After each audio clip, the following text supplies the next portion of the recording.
জাতীয় গ্রিডে যুক্ত হওয়ার অপেক্ষায় ৪,০০০ মেগাওয়াট বিদ্যুৎ, অল্প সময়ে লোডশেডিং থেকে মুক্ত হবে দেশ।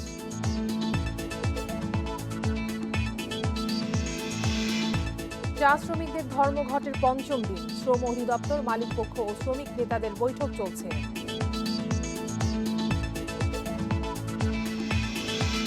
নিত্যপণ্যের অস্বাভাবিক দাম বৃদ্ধিতে দিশেহারা মানুষ, জ্বালানি তেলের দাম বাড়ার সুযোগ নিচ্ছে ব্যবসায়ীরা, মন্তব্য বাণিজ্য মন্ত্রীর। আমন্ত্রণ অর্থনীতি সারাদিন, আপনাদের সঙ্গে আছি আমি কপ্তিয়া মুমতাহানা। শুনছিলেন শিরোনাম, এবারে জানাবো বিস্তারিত। ভারতের আদানি থেকে আমদানি রামপাল ও পায়রার কয়লা ভিত্তিক কেন্দ্রের বিদ্যুৎ সহ মোট ৪,০০০ মেগাওয়াট যুক্ত হবে জাতীয় গ্রিডে। এতে অল্প সময়ের মধ্যে বিদ্যুৎ পরিস্থিতির উন্নতি হবে বলে আশা করছেন প্রতিমন্ত্রী। বিশেষজ্ঞরা বলছেন, শীত মৌসুমে চাহিদা কমলেও আগামী গ্রীষ্মের চ্যালেঞ্জ মোকাবিলায় জোর প্রস্তুতি নিতে হবে। বাংলাদেশ সাধারণত কয়লা থেকে প্রায় ৮%, গ্যাস থেকে ৫১%, ফার্নেস অয়েল থেকে ২৮% এবং ডিজেল থেকে ৬% বিদ্যুৎ উৎপাদন করে। ডিজেলে সবচেয়ে বেশি ভর্তুকি দিতে হয়, তাই লোকসানের চাপ কমাতে সম্প্রতি ডিজেল ভিত্তিক বিদ্যুৎ কেন্দ্রগুলোর উৎপাদন বন্ধ করে সরকার, যেখানে বিদ্যুৎ মিলত ১২২৫ মেগাওয়াট। তার আগেই কমানো হয় গ্যাস থেকে বিদ্যুতের উৎপাদনও। সব মিলিয়ে চাহিদার চেয়ে উৎপাদন ঘাটতি এখন ২,০০০ মেগাওয়াটেরও বেশি। তাই সারা দেশে চলছে শিডিউল লোডশেড, কোথাও কোথাও বিদ্যুৎ থাকছে না কয়েক ঘন্টা পর্যন্ত। তবে প্রতিমন্ত্রী বলছেন, নতুন কয়লাভিত্তিক কেন্দ্রের পাশাপাশি আমদানির বিদ্যুতে কয়েক মাসের মধ্যে সংকট কেটে যাবে। পার্শ্ববর্তী দেশ থেকে পাওয়ার নিচ্ছি, আমরা গ্যাস থেকে পাওয়ার নিচ্ছি। একটা ফুয়েলের উপর সম্পূর্ণভাবে আমরা নির্ভরশীল না। সো আমাদের যে কয়লার পাওয়ার প্ল্যান্টগুলো আসার কথা ছিল, এন্ড অফ ডিসেম্বর চলে আসতেছে, একটা সামনের বছর ফেব্রুয়ারি মাসের দিকে চলে আসবে। আশা করতেছি এই যে ডিমান্ডের যে গ্যাপ বিদ্যুতের, এইটা আমরা মোটামুটি ব্যালেন্স করে ফেলতে পারবো। সরবরাহ সংকট ও বিশ্ববাজারে গ্যাস, জ্বালানি তেলের দাম বৃদ্ধি পাওয়ায় অনেক উন্নত দেশও কয়লাভিত্তিক সাশ্রয়ী বিদ্যুৎ কেন্দ্র পুনরায় চালু করছে। তাই বিশেষজ্ঞদের মতে, পাইপলাইনে থাকা কয়লা নির্ভর বিদ্যুৎ কেন্দ্র স্বস্তি দেবে সরকারকে। কয়লা পৃথিবীতে অ্যাভেলেবল, এটার কোনো ঘাটতি এরকম নাই। সুতরাং এটার দাম বাড়লেও এই মুহূর্তে হয়তো দাম বাড়ছে, কিন্তু এটা ঊর্ধ্বমুখী হয়ে থাকবে না, এটা তেলের চেয়ে আরও নমনীয় থাকবে বলে মনে করছি। জানুয়ারি ফেব্রুয়ারির মধ্যে স্বস্তিদায়ক পর্যায়ে যাব বর্তমানের চেয়ে, অবশ্যই তা ঠিক আছে, কারণ ওই সময় আবার আমাদের চাহিদা কমে যাবে। তবে পরের গ্রীষ্মে যখন পিক ডিমান্ডটা থাকবে, তখন প্রস্তুতিটা কতটা থাকবে সেটাই হচ্ছে কথা। জ্বালানির অস্থির বিশ্ববাজার বিবেচনায় নিয়ে বিদ্যুৎ উৎপাদনকে টেকসই করতে দেশীয় গ্যাস উত্তোলন বাড়ানোর তাগিদ দিচ্ছেন বিশেষজ্ঞরা। Hari Saha, independent news, Dhaka. মজুরি বৃদ্ধির দাবিতে পঞ্চম দিনের মতো পূর্ণ দিবস কর্মবিরতি পালন করছেন চা শ্রমিকরা। দাবি আদায় না হওয়া পর্যন্ত আন্দোলন চালিয়ে যাওয়ার ঘোষণা দেন তারা। এদিকে এই সংকট সমাধানে ঢাকায় শ্রম অধিদপ্তরের মহাপরিচালক, মালিকপক্ষ ও শ্রমিক নেতাদের বৈঠক চলছে। এর আগে মঙ্গলবার সমঝোতা ছাড়াই শেষ হয় চা শ্রমিক ইউনিয়ন ও শ্রম অধিদপ্তরের দিনব্যাপী বৈঠক। দৈনিক মজুরি ১২০ টাকা থেকে বাড়িয়ে ন্যূনতম ৩০০ টাকা করার দাবিতে ৯ আগস্ট থেকে প্রতিদিন ২ ঘন্টা করে কর্মবিরতি পালন করে আসছিল শ্রমিকরা। শনিবার থেকে পূর্ণ দিবস কর্মবিরতি শুরু করেন তারা।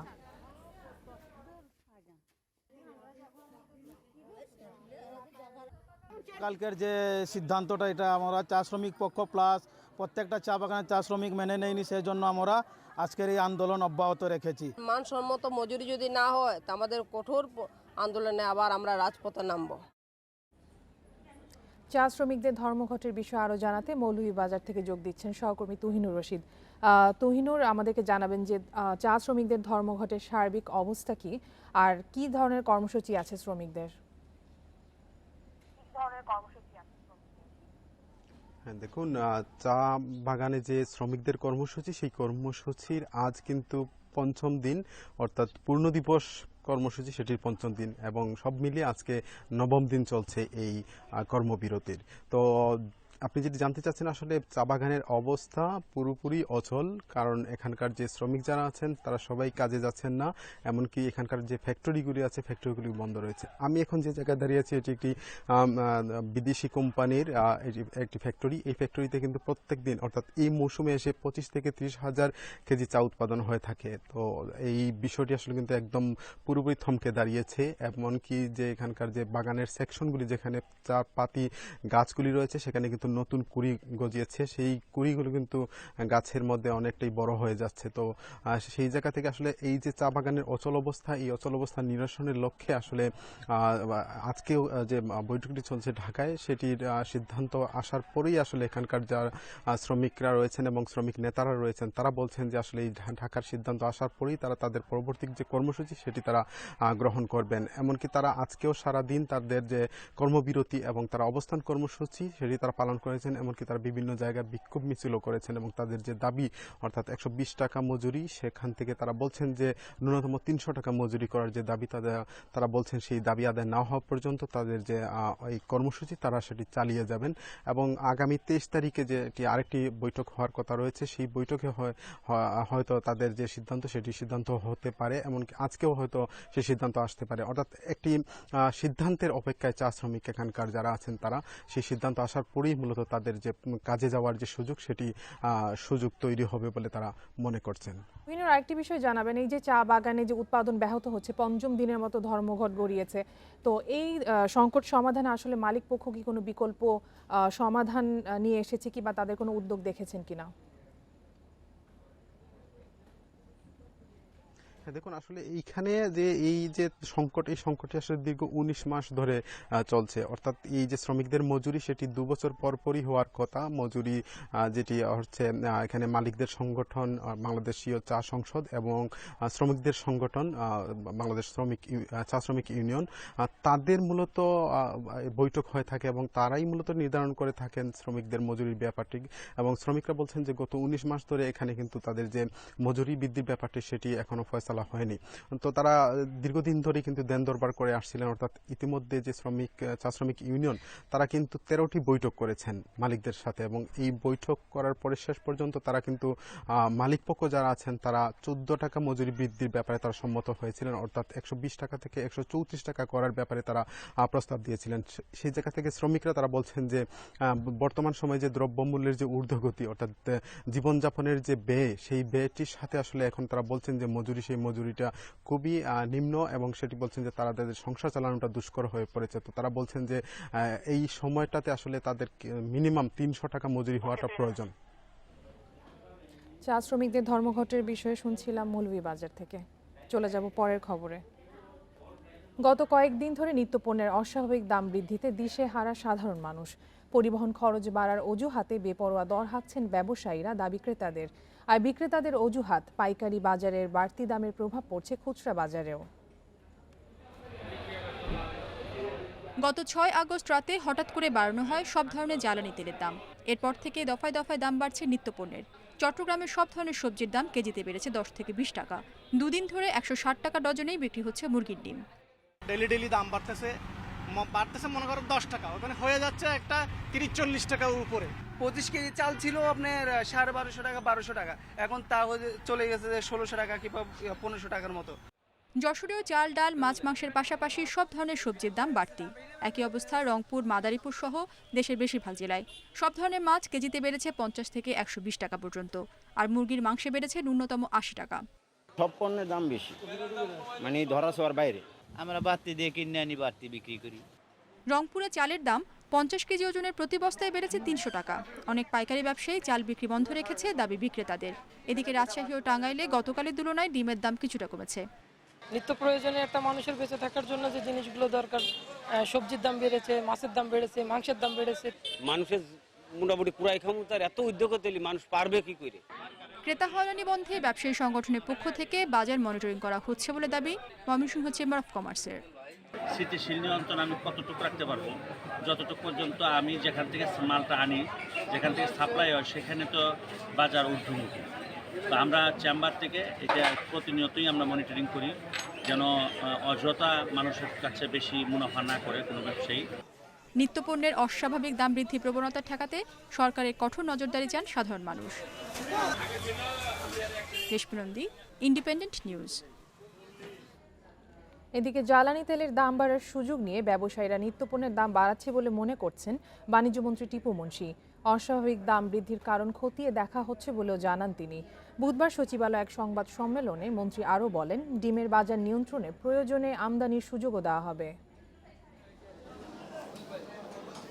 নানা সংকটের কারণে গত 6 মাস ধরে ঊর্ধ্বমুখী নিত্যপণ্যের বাজার, আর সম্প্রতি জ্বালানি তেলের দাম বাড়ানোর পর থেকে এই দর বেড়েছে কয়েক গুণ।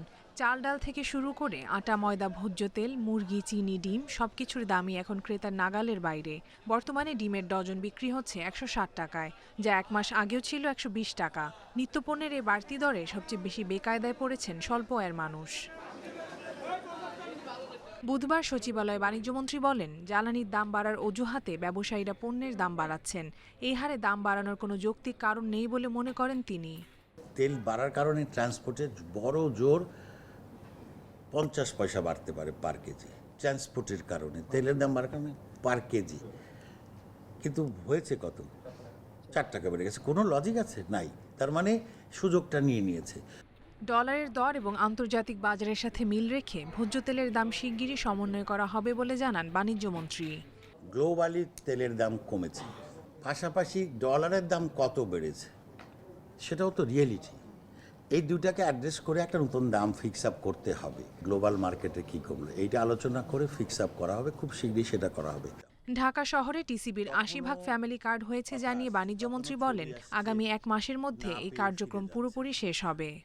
উত্তর সিটি মোটামুটিভাবে শেষ করে ফেলেছে, দক্ষিণ সিটি 3.5 লাখ করেছে, আর 3.5 লাখ। তো যদি আমরা 1 কোটি ধরি, তার 3.5 লাখ, আরও ধরেন 1 লাখ সারা দেশ ধরে 4.5 লাখ হয়তো বাকি আছে, যেটাও হয়ে যাবে।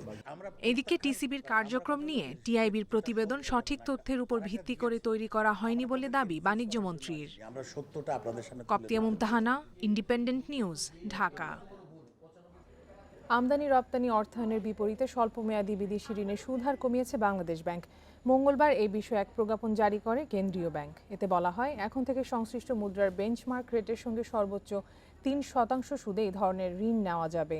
এতদিন যা ছিল 3.5%। মূলত বেঞ্চমার্ক রেট বেড়ে যাওয়ায় এমন নির্দেশনা দেওয়া হয়েছে। সাধারণত শিল্পে ব্যবহৃত কাঁচামাল আমদানিতে 6 মাস ও মূলধনী যন্ত্রপাতি আমদানিতে 1 বছর মেয়াদে এ ধরনের ঋণ দেওয়া হয়।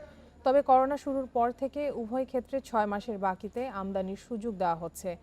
ইউএস ডলারের বেঞ্চমার্ক রেট বর্তমানে ঊর্ধ্বমুখী থাকায় আমদানি ব্যয় বাড়ছিল। এই সিদ্ধান্তের ফলে আমদানি ব্যয় কমার পাশাপাশি রপ্তানিকারকরা কম সুদে রপ্তানি বিল বৈদেশিক মুদ্রায় ডিসকাউন্ট করতে পারবেন। 1 কোটি ফ্যামিলি কার্ডধারীদের জন্য 1,25,00,000 লিটার সয়াবিন তেল কিনবে সরকার।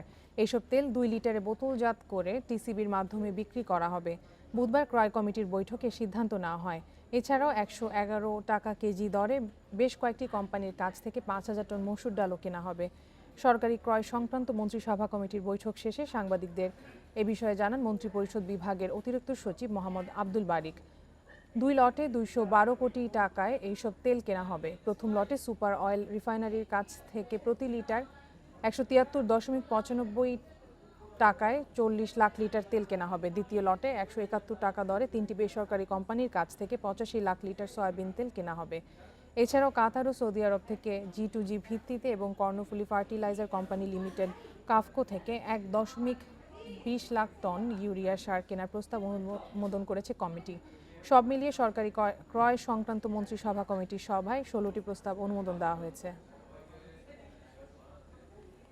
আমাদের প্রতি মাসে সম্ভবত 20 লাখ মেট্রিক টন ওই যে টিসিবির মাধ্যমে যায়, যেটা বাণিজ্য সচিব তার মৌখিকভাবে বলেছে। সানসিং এডিবল অয়েল লিমিটেড নিকট থেকে 20,000 লিটার, 20 লাখ লিটার। আর বসুন্ধরা মাল্টি প্রোডাক্ট লিমিটেড নিকট থেকে 25 লাখ। সিনা এডিবল অয়েল ইন্ডাস্ট্রির নিকট থেকে 30 লাখ। যুক্তরাজ্যের নতুন বাণিজ্য নীতি অনুযায়ী 2026 সালের পর 98 পণ্যের শুল্কমুক্ত সুবিধা পাবে বাংলাদেশ। মঙ্গলবার যুক্তরাজ্য থেকে পাঠানো এক সংবাদ বিজ্ঞপ্তিতে তথ্য জানায় দেশটি। বিজ্ঞপ্তিতে বলা হয়, developing countries trading scheme DCTS নামের বাণিজ্য নীতি অনুযায়ী 2026 সালে স্বল্পোন্নত দেশের তালিকা থেকে উত্তীর্ণ হওয়ার পরও যুক্তরাজ্যে শুল্কমুক্ত সুবিধা পাবে বাংলাদেশ। মূলত বাংলাদেশ সহ বিশ্বের ৬৫টি উন্নয়নশীল দেশকে শুল্ক হ্রাস ও রপ্তানির সুবিধা দিবে দেশটি। এই নীতির ফলে যুক্তরাজ্য এবং বাংলাদেশের মধ্যে বাণিজ্যের প্রসার, কর্মসংস্থান বৃদ্ধি ও অর্থনৈতিক অগ্রগতি হবে। তবে গুরুতর মানবাধিকার ও শ্রম অধিকার লঙ্ঘনের ঘটনা ঘটলে বাণিজ্য সুবিধা তুলে নেওয়ার ক্ষমতা রাখা হয়েছে বাণিজ্য নীতিতে।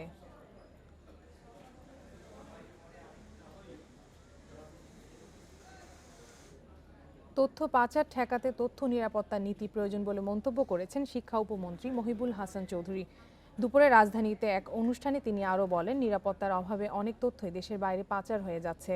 শিক্ষা উপমন্ত্রী বলেন, সামাজিক যোগাযোগ মাধ্যমে অনেক অরাজকতা চলছে, অনেক ভ্রান্ত তথ্য দেশের বাইরে চলে যায়। এসব রোধে নীতি প্রয়োজন উল্লেখ করে তিনি বলেন, যোগ্য ব্যক্তিরা শিক্ষা অঙ্গনের কর্মসংস্থানে আসতে চায় না, এই জন্য দক্ষ জনবল গড়ে তুলতে চ্যালেঞ্জের মুখে পড়তে হচ্ছে।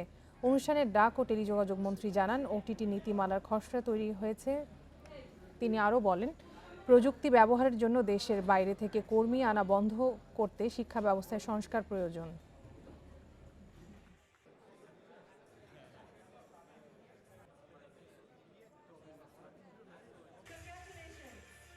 বেসরকারি প্রতিষ্ঠান অথবা আমাদের আইসিটি ডিভিশন যারা যত কথাই বলুক, আমরা শিক্ষার পরের অংশ অর্থাৎ প্রশিক্ষণের জায়গাটাতে সহায়তা করতে পারি।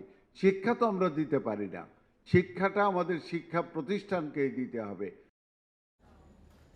3.5 মাস বন্ধ থাকার পর রাত 12টার পর রাঙ্গামাটির কাপ্তাই হ্রদে শুরু হচ্ছে মাছ শিকার। নিষেধাজ্ঞা প্রত্যাহারের ঘোষণায় জেলপাড়ায় ফিরেছে কর্মচাঞ্চল্য। এরই মধ্যে মাছ ধরার প্রস্তুতি শেষ করেছেন জেলেরা। মাছের সুষ্ঠু প্রজননের স্বার্থে প্রতিবছর মে থেকে আগস্ট পর্যন্ত 3 মাস কাপ্তাই হ্রদে সব ধরনের মাছ শিকারের নিষেধাজ্ঞা জারি করে প্রশাসন। তবে হ্রদের পানি কম হওয়ায় এবছর সময় আরও 18 দিন বাড়ানো হয়। নিষেধাজ্ঞা শেষ হওয়ায় জেলেপাড়ায় ফিরেছে কর্মচাঞ্চল্য। মধ্যরাত থেকে মাছ শিকারে নামবেন জেলেরা। জালের কাজ করতেছে, নৌকার কাজ এবং বোটের কাজ সবগুলা করে লাম্বতে আশা করতেছি এবছর ভালো হবে। আমাদের লোকটুক নিয়ে পয়সা খরচ করে এসেছি, এই টাকা যদি না তুলতে পারে এটা আমাদের অনেক ক্ষতি হয়ে যাবে। আমাদের বড় আশা নিয়ে যত মাছ কবে যে আমরা একটু পাই, এরকম আমাদের আশা আর কি। জেলেদের পাশাপাশি মৎস্য অবতরণ ঘাটগুলোতে কর্মতৎপরতা বেড়েছে মৎস্য শ্রমিকদেরও। ঘাটে মাছ আনার জন্য প্রস্তুতি শেষ করেছেন তারা। ড্রাম রেডি, আমরা বোট টোট সব কিছু রেডি। আমরা বরফ আসবে সিট্যাং থেকে, এখান থেকে বরফ আসবে, মাছ আহরণ করে আমরা বাজারজাত করব। ড্রাম নিয়ে যাব, জেলেদের দেবো, আমরা 18 তারিখ মাছ আনবো। গত বছরের তুলনায় এবছর হ্রদে পানি বেশি থাকায় মাছের প্রজনন বেশি হয়েছে বলছেন এই মৎস্য কর্মকর্তা। লিকে মাছ ধরা শুরু হবে, বা জেলেদের সাথে আমাদের কথা হয়েছে, ওরা বললো যে না, লিকে পর্যাপ্ত পরিমাণ মাছ আছে এবং এই ব্রিডিং সিজনের আমরা বন্ধের সময়টা আমরা ভালো করে আমরা চেক দিতে পেরেছি বলেই কিন্তু এই মাছগুলি আছে বলে আমরা আশা প্রকাশ করছি এবং ইনশাআল্লাহ আমরা একটা ভালো ফলের প্রত্যাশা করছি। মাছ ধরা বন্ধ থাকাকালীন 25,000 জেলেকে সহায়তা দেয় সরকার। Independent news. দেশের অন্যতম ব্যবসায়িক প্রতিষ্ঠান মেঘনা গ্রুপের ইন্ডাস্ট্রিয়াল ইকোনমিক জোনে উদ্বোধন হয়েছে নরওয়ে ভিত্তিক রং উৎপাদনকারী প্রতিষ্ঠান যৌতুন বাংলাদেশের নতুন ফ্যাক্টরি। এফবিসিসিআই সভাপতি জসিম উদ্দিন ফ্যাক্টরিটি উদ্বোধন করেন। এই সময় মেঘনা গ্রুপ ও যৌতুন বাংলাদেশের ঊর্ধ্বতন কর্মকর্তারা উপস্থিত ছিলেন। মেঘনা গ্রুপ বাংলাদেশের প্রথম প্রাইভেট ইকোনমিক জোনের লাইসেন্সপ্রাপ্ত ব্যবসায়িক প্রতিষ্ঠান এটি। এই গ্রুপের বর্তমানে মেঘনা ইকোনমিক জোন, মেঘনা ইন্ডাস্ট্রিয়াল ইকোনমিক জোন এবং কুমিল্লা ইকোনমিক জোন নামে 3টি ইকোনমিক জোন রয়েছে।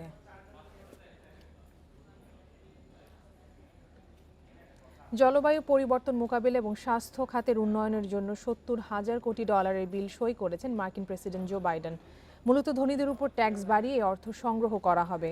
মঙ্গলবার হোয়াইট হাউসে বাইডেন বিলটি সই করার পর সেটি আইনে পরিণত হয়। $70,000 কোটি মধ্যে জলবায়ু পরিবর্তন মোকাবিলায় বরাদ্দ রাখা হয়েছে $37,500 কোটি। বিলের আওতায় কোনো কোম্পানিকে কার্বন নিঃসরণ কমাতে হবে না। তবে যেসব কোম্পানি নবায়নযোগ্য জ্বালানিতে বিনিয়োগ করবে তারা প্রণোদনা পাবে।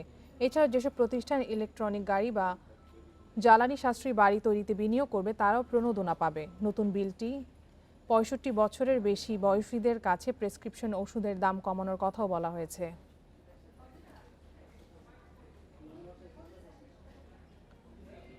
এবারে শেয়ার বাজারের খবর। আগের দিনের উত্থানের ধারাবাহিকতায় সপ্তাহের তৃতীয় কার্যদিবসে ইতিবাচক অবস্থায় দেশের 2 স্টক এক্সচেঞ্জ। এ সময় ডিএসইতে বেড়েছে মূল্যসূচক ও লেনদেনের পরিমাণ। পাশাপাশি ডিএসইতে দর বেড়েছে লেনদেনে অংশ নেওয়া 41 ভাগ প্রতিষ্ঠান। অন্যদিকে চট্টগ্রাম স্টক এক্সচেঞ্জে সার্বিক সূচক বেড়েছে 56 পয়েন্ট। চলতি সপ্তাহের শুরু থেকেই ভালো অবস্থানে ঢাকা স্টক এক্সচেঞ্জ। এর ধারাবাহিকতায় বুধবারও ইতিবাচক ঢাকা শেয়ার বাজার।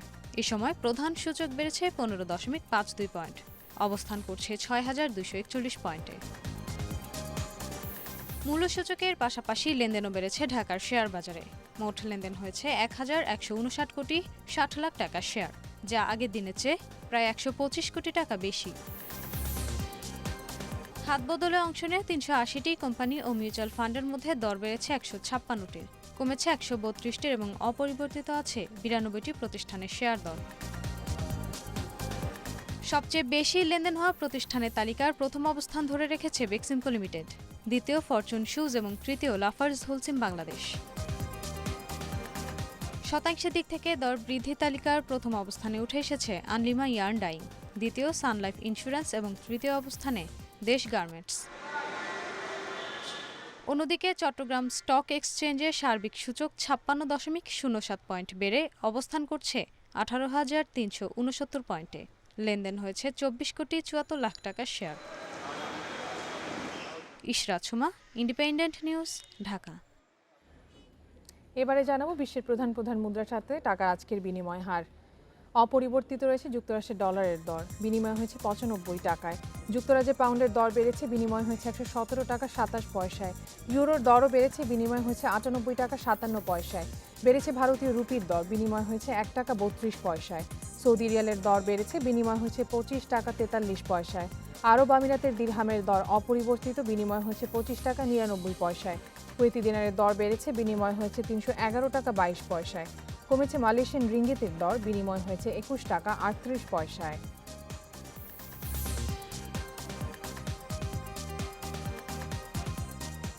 এই ছিল আজকের অর্থনীতি সারাদিনে। ইন্ডিপেন্ডেন্ট টেলিভিশনের সব খবর আরও জানতে চোখ রাখুন ফেসবুক, ইউটিউব এবং টুইটারে। আমন্ত্রণ আমাদের পরের আয়োজনে।